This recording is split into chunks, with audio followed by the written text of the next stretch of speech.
And if you think that's going to put us off, you've got another thing coming. I don't think dreamy, Brian, is a quality we need in our prime ministers. I think Canadians need to get off the addiction of having to fall in love with leaders. We need to respect our leaders. Yeah.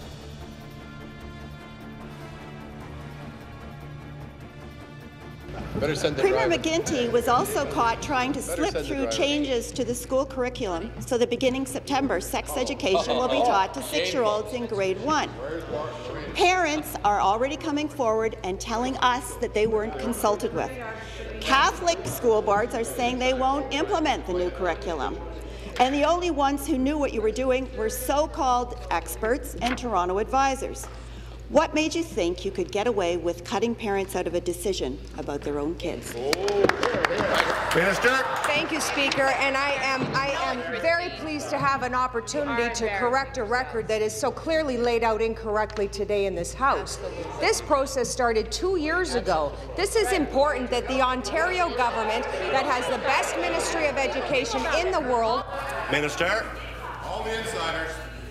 You're not fair. Order.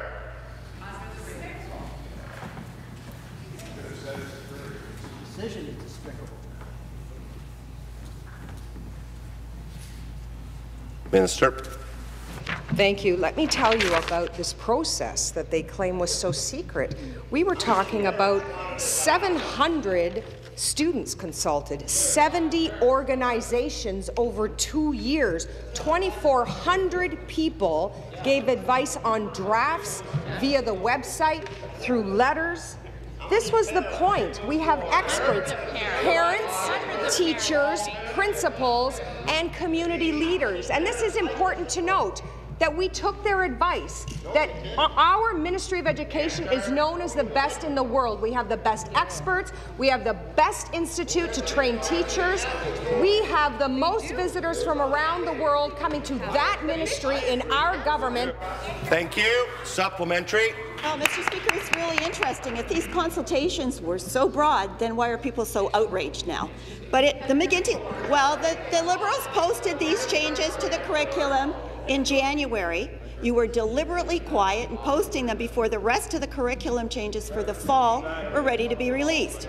Why didn't you announce these significant changes to parents? The minister did make announcements about eating standards in schools, welcoming students from Haiti, new school safety rules, graduation rates, and hands-on technology training. If you stand behind your decision to teach sex education to grade 1 kids, then why didn't you announce it? Minister.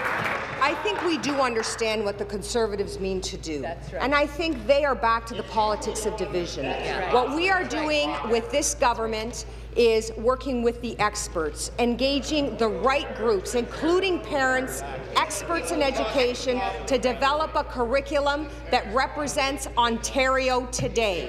There isn't a parent out there that doesn't want their child educated with the latest and most up-to-date and appropriate, including age-appropriate education. And if parents go to our website, they will see exactly the kind of dialogue that teachers would have with those students at the right age, with the right terminology. Nothing that this crowd could be afraid of.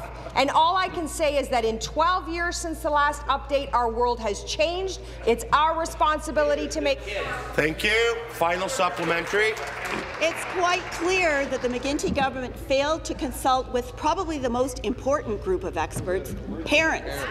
Where was the parent consultation? Premier McGuinty gave more prominence to the completion of an administrative review of Withdraw the comment, please. She should resign. Detention.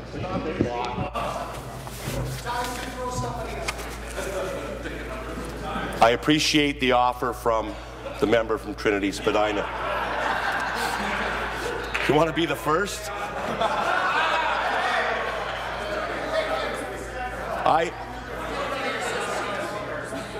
I just remind the honourable members that it is important that we all have the opportunity to hear a question and hear an answer. Please continue. The McGuinty government chose to release the changes separately from the rest of the curriculum revisions, and one has to wonder why. Why did you bury the changes from parents? They have a right to know. Was your motive for making no announcement and burying the decision to teach sex education to 6-year-olds because you didn't want anyone, including your own caucus, to know about it? First of all, we need to correct the record. What is absolutely critical is that parents have been consulted for a 2-year process, 70 organizations. We have prided ourselves in including parents in every step of the massive changes we've made for the better in education. Let's just go back to our grade 1 students. Does this party honestly think it's inappropriate for young children to learn about what their body parts are, that they're in fact private, to know what we're supposed to be showing and not showing when you're in grade 1? Are you honestly opposed to the language as is written for grade 1 curriculum, to know the right names of your body parts? Tell me that you are not in the dark ages about what a grade 1 student is coming home with through the internet or through the schoolyard, and we want those children taught properly. Moment there,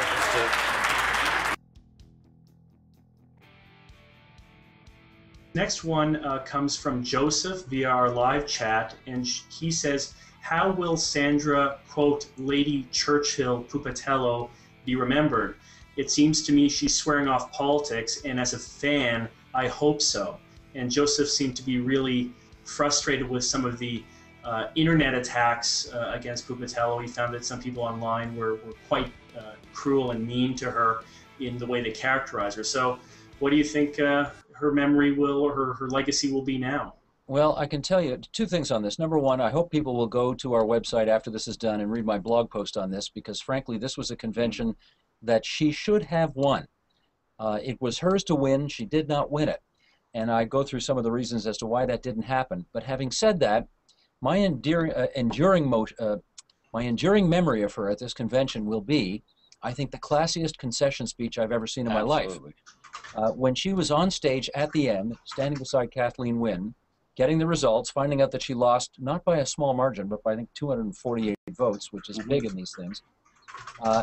She raised Wynne's hand. She paraded her across the stage. She kept pointing at her. She said she never displayed any bitterness at the convention. It was a pretty impressive performance, given that 3.5 months of 18-hour days had just come to an end in about 5 minutes, and she had to put her game face on. I was impressed. Well, she's a consummate politician and a class act. Yeah. And if you know Sandra, she is a class act. You know, she's tough, and the warrior princess moniker that she wears, part of that's theatrical, but underneath all of that, she's a very caring and individual. And I think she's made a tremendous contribution to the province. I hope she still is involved, although she said, I think this afternoon, that she's not going to seek the nomination in Windsor-Tecumseh. No, she would have done that if she were the leader of the party, but there's no reason now. There's still an open question whether she runs next time, but probably not. Probably not, but I see a role. She could be, for example, the chair of the Ontario Liberal Fund, which would give her profile and stature and access, and I would encourage her to look at that as a possibility. You will hear Paul Rhodes on our program tonight on TV at 8 o'clock or 11 o'clock say that, and he's a conservative common sense revolutionary, he thinks co-chair of the next election campaign would be a great move for her. And if that happens, and if the Liberals win, Rhodes is finished in Conservative Party politics. But that's another story. Daniel, back to you.